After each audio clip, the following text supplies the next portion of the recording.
326 number जातीय राजपथर रामनागुड़ा पारिखिती घाटी रे एक सड़क दुर्घटना रे जनकर मृत्यु। क्षतिपूरण दाबी ग्राम बासिंदा और परिवार लोकों रास्तार 4 घंटा पर स्वाभाविक है गाड़ी चलाचल।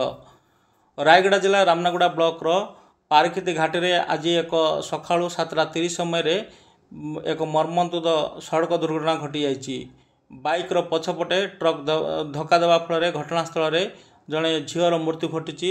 मृतक जनक हेले पूर्णिमा मांडांगी एवं तांको भाई ईश्वर मांडांगी एक बाइक माध्यम रुगुड़ी बाईरू रामनागुड़ा को आसुले। आसवा समय ठीक से ही समय घाटी एक ट्रक ओह्लौला।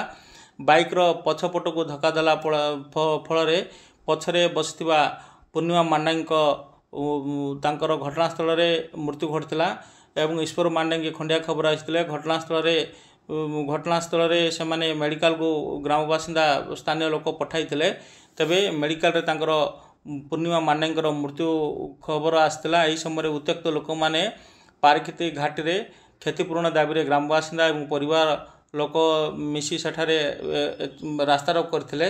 रास्तारोक करबा परे खबर पाई घटनास्थल में रामनागुड़ा आईआईसी सुनीता बेहरा गुणपुर आईआईसी एवं स्थानीय एडिशनल तहसीलदार डम्बुरधर बेहरा पहुँची लोकों को बुझासुझा करथिले। बुझासुझा करिया परे लोके वर्तमान रास्ता स्वाभाविक होइछि।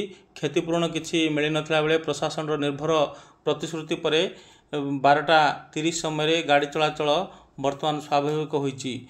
सेपटे एक सकाकूल परिवेश सृष्टि होइछि।